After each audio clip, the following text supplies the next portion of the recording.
Bonjour à tous et bienvenue dans cette deuxième partie de tutoriel sur la création d'un tableau de bord relatif aux achats sur Excel.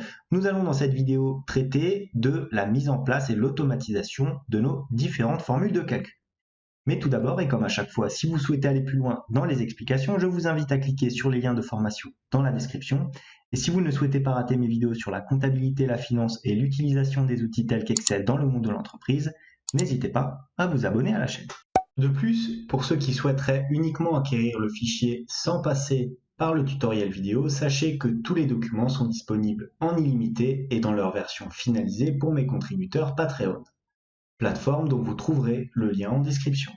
Alors, nous voilà de retour dans la deuxième partie de cette vidéo. Alors, par rapport à la dernière vidéo, j'ai rempli un petit peu ici l'onglet Journal des achats. Pourquoi? Pour qu'il puisse nous servir d'exemple. Donc, j'ai mis des données un petit peu arbitraires comme ceci. J'ai rempli naturellement à la main et ça va nous permettre de voir si nos formules fonctionnent. Donc, je vais démarrer par la mise en place des formules de mon onglet Journal des achats. Attention, il faut bien le faire dans ce sens-là, puisque nos formules seront reliées les unes aux autres. Donc, tout d'abord, je vais calculer ici le délai. Ça veut dire le délai entre la commande et la livraison afin d'analyser éventuellement les différents écarts. Donc pour cela, je démarre ma formule, je commence par une conditionnelle. Pourquoi? Parce que si il n'y a rien de renseigné dans ma ligne, alors je vais renvoyer naturellement une cellule vide. Sinon, j'applique la formule date diff comme ceci. J'ouvre la parenthèse. Attention, date diff est une formule, est une fonction cachée de Excel, donc il vous faudra la taper comme ceci. Date diff de quoi? De la date de commande, point virgule, et la date de livraison, donc c'est 6. Comme ceci, point virgule, on souhaite avoir la durée entre les deux en mois. Donc, je vais ouvrir les guillemets, mettre un petit M pour dire que je veux la différence en mois. Naturellement, je pourrais l'avoir en jours. Là, j'ai mis en mois. Bon, c'est vous qui voyez. Je ferme la parenthèse 2 fois et j'appuie sur Entrée. Le délai est ici de 2 mois, effectivement. Une fois que j'ai fait ça, je vais tout simplement faire un petit clic droit. Je vais copier-coller juste ma formule dans ma colonne. Voilà. Et qu'ici, il n'y a rien. Là, comme c'est exactement la date de commande qui correspond à la date de livraison, il n'y a pas de retard. Par conséquent, je vais maintenant, regardez, je vais resélectionner ici, voilà, ma colonne et je vais rajouter une petite astuce. Je vais dans format de cellule, dans personnaliser, je sélectionne le 0. Regardez, j'ouvre les guillemets, je mets un espace et je mets moi comme ceci, je ferme les guillemets. Comme ça, nous avons bien les différents écarts en mots. Ensuite là, le total, alors c'est très simple, ça va correspondre aux quantités fois le coût unitaire. Donc là, pas de difficulté, on fait un petit copier-coller. Voilà, on copie-colle sur l'ensemble de notre colonne. Voilà, comme ceci. Voilà, on en a désormais terminé déjà avec les formules de mon onglet Journal des achats. Passons à présent à l'onglet de paramètres. Alors on y va, on démarre relativement facilement, donc le coût total, ça va être égal à quoi? Ça va être égal aux années d'à côté, donc 2022 plus 2023 plus 2024 plus 2025. On fait un petit copier-coller de l'ensemble de notre formule, comme ceci, voilà. On peut aussi éventuellement faire un copier-coller de cette formule sur notre tableau de fournisseurs, puisque en parallèle, il y a exactement la même structure. Ensuite, naturellement ici, vous allez faire la somme globale des différents éléments. Donc là, pareil, vous copiez la formule, comme ça, copier, coller. Voilà, on n'oublie pas de mettre à chaque fois des euros. Comme ceci, voilà, si je tape là, je suis bien. Voilà, donc c'était les deux formules les plus simples, donc des fonctions somme relativement classiques. Là, on va les mettre en gras déjà. Voilà, et voilà.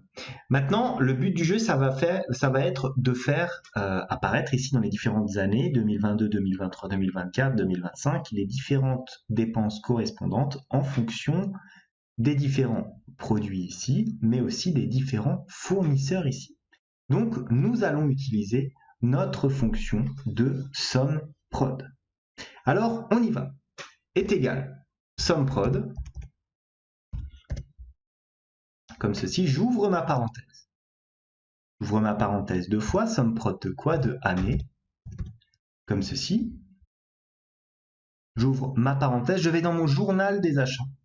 Et je vais sélectionner quoi? Je vais sélectionner ma date de commande ici, donc jusqu'à la ligne 50, comme ceci. Je ferme ma parenthèse, je fige naturellement mon champ de sélection ici. Voilà. Ensuite, est égal à quoi? Est égal à notre paramètre que nous avons.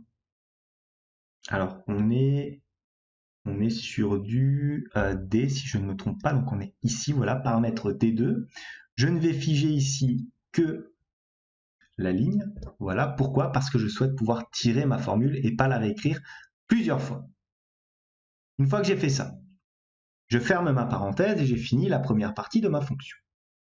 Ensuite, j'utilise le petit séparateur de multiplication, comme ceci. J'ouvre à nouveau ma parenthèse et je vais, là encore, dans mon journal des achats.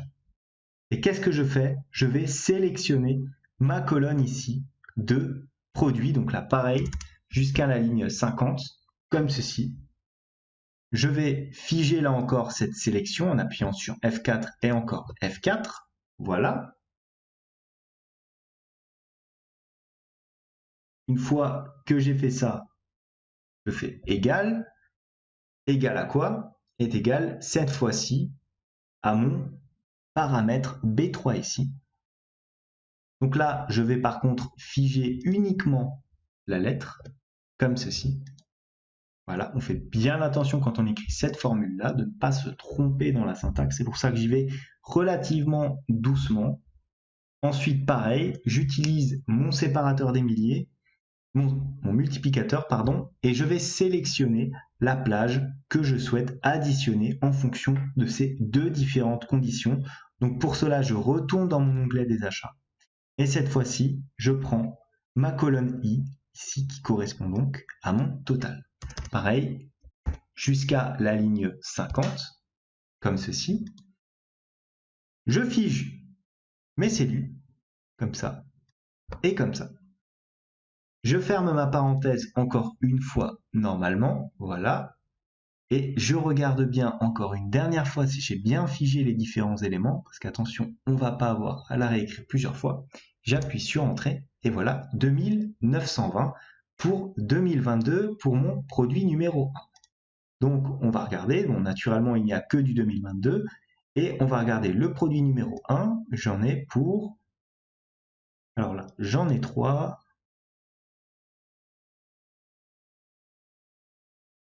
Je sélectionne 2920.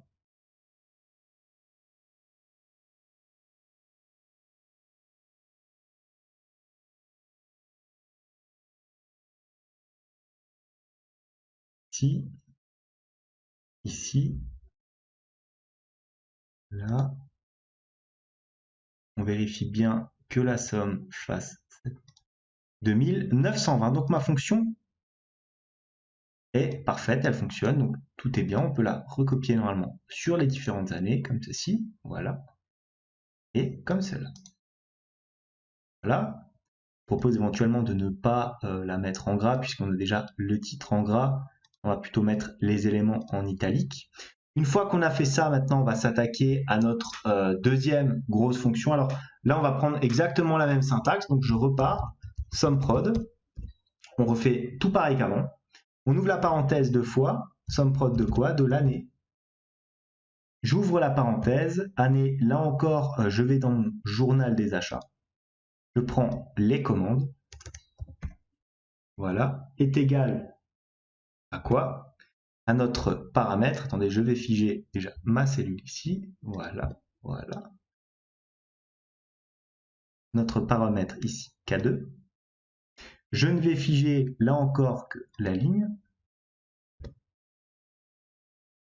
je ferme ma parenthèse, j'utilise le petit multiplier, j'ouvre à nouveau ma parenthèse, je vais dans mon journal des achats, rechercher ici notre colonne E, donc là où il y aura la liste des différents fournisseurs. Ah, je suis allé dans F, alors qu'il faut que j'aille dans E. Voilà. Toujours très attention sur ces grosses formules. On a très vite fait de faire une petite erreur d'inattention. Je vais donc figer le tout, appuyant sur F4, là encore F4, voilà. Est égal à quoi? Est égal ici à notre paramètre I3. Là pareil, je ne vais figer que la lettre. Donc je n'utilise qu'un dollar, comme ceci. Je ferme ma parenthèse, multiplier, et là on va prendre la colonne assommée de mon onglet journal des achats. Donc pareil, ça n'a pas changé, c'est ici le total. Sur du 50, voilà. On appuie sur F4 pour figer l'ensemble de mes cellules. Je ferme 2 fois la parenthèse, je fais encore une petite vérif pour être sûr que mon tableau soit bien refermé. Donc là, j'ouvre la parenthèse 2 fois. Ensuite, je l'ouvre ici une 3e fois. Je me retrouve là. Alors, je peux la fermer éventuellement ici, comme ceci, voilà. J'essaye de toujours soigner ma formule au mieux. Donc, on a ensuite le journal des achats. Je vérifie, qui est égal bien à I3, comme ceci. Et ensuite, on a ici I à I50. J'appuie sur Entrée. Je me retrouve avec 14 720 pour le fournisseur 1 en 2022. Donc on va calculer ça. Le fournisseur 1, je vais sélectionner l'ensemble des cellules. Voilà, donc on est là sur du 2000, 380, 400, hop, encore 3. Comme ceci, et les 3 dernières. J'ai 14 720 et j'ai bien ici 14 720. Je fais un petit copier-coller, voilà, sur l'ensemble des cellules naturellement en faisant un petit copier-coller de la formule. Voilà, hop. Je mets tout ça en italique, j'aère un petit peu éventuellement mes colonnes. Petite vérif rapidement effectuée, hein, il faut que naturellement le total par produit soit égal au total fournisseur, ce qui est bien le cas ici. Vous voyez, voilà, on a 24 120 et 24 120. Donc, on a terminé nos petites formules pour l'onglet de paramètres. Passons maintenant à notre tableau de bord. Alors, on y va, on démarre ici par le montant des achats. Donc, je vais démarrer ici par fusionner l'ensemble de mes cellules. Voici la formule, on va faire une recherche H. Donc, horizontale, on va rechercher quoi? On va rechercher tout simplement l'année ici. Donc, L1. Point virgule, où est-ce qu'on la recherche? On la recherche dans notre paramètre ici, donc notre paramètre 2D, on va prendre à peu près ici 2D2 à ici G2, et naturellement on descend jusqu'en bas. Point virgule, numéro de la ligne, alors cette fois-ci on va sélectionner la ligne. Alors je vous propose, on va prendre G22, non, on va prendre la ligne 20, voilà, comme ceci. Point virgule. Oh. Et on ferme notre parenthèse. Comme ceci. Alors attendez, on a un 0 ici. Pourquoi? Parce que je n'ai sûrement pas été jusqu'à là où je devais aller. Je vais sélectionner ici la ligne 22. Et je vais ensuite descendre jusqu'à la ligne 1.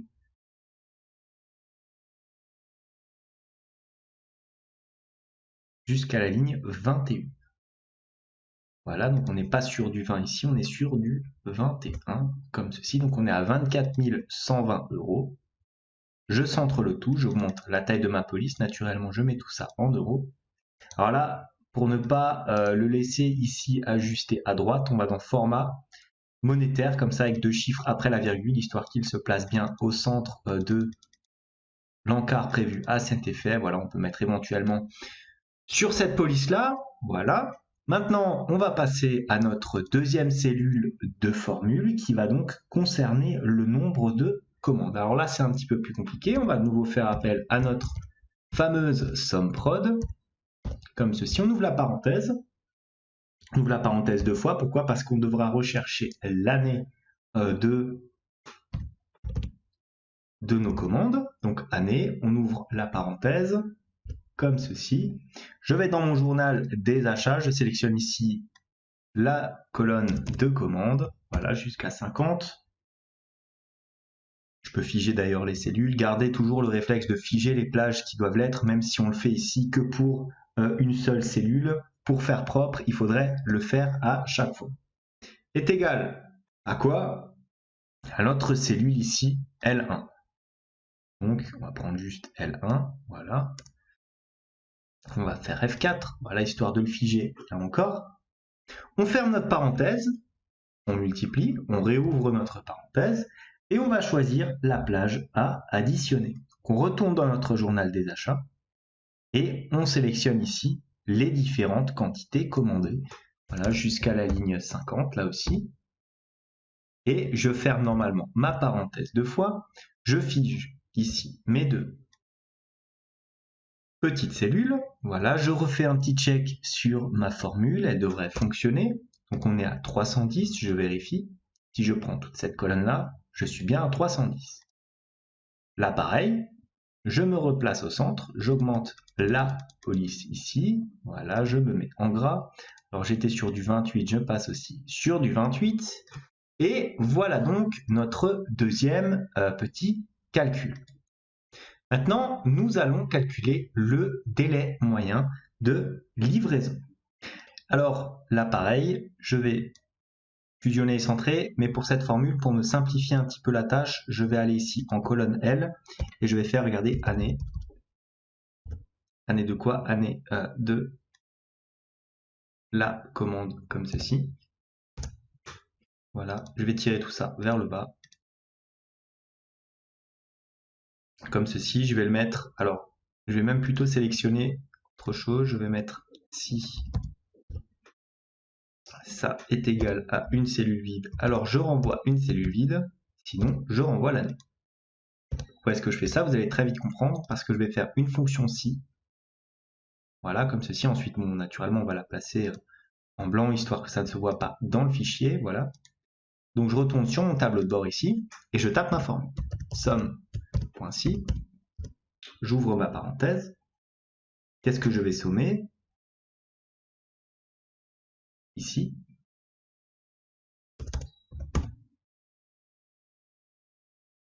Jusqu'à notre ligne, voilà, 50.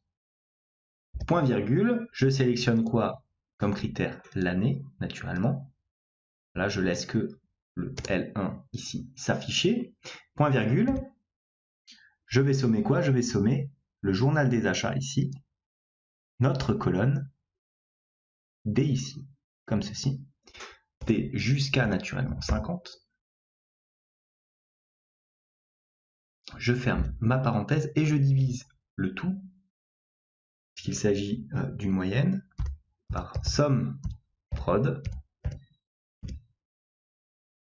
J'ouvre la parenthèse, attention, je tape deux fois le moins. Somme prod de quoi? De, j'ouvre la parenthèse, année. J'ouvre encore une fois ma parenthèse et je vais dans le journal des achats, donc ici, et je sélectionne quoi? Je sélectionne ma colonne B, comme ceci, jusqu'à donc ma ligne 50. Je ferme la parenthèse, je fais égal ici à ma ligne L1, voilà. Je ferme normalement la parenthèse deux fois pour clôturer cette formule et j'appuie sur Entrée. Je me retrouve avec un délai de livraison moyen de 0,94 mois. Alors on va un petit peu lisser tout ça, donc on va se mettre sur une police à 28 déjà. Ensuite, on va faire quoi? On va mettre tout ça en gras.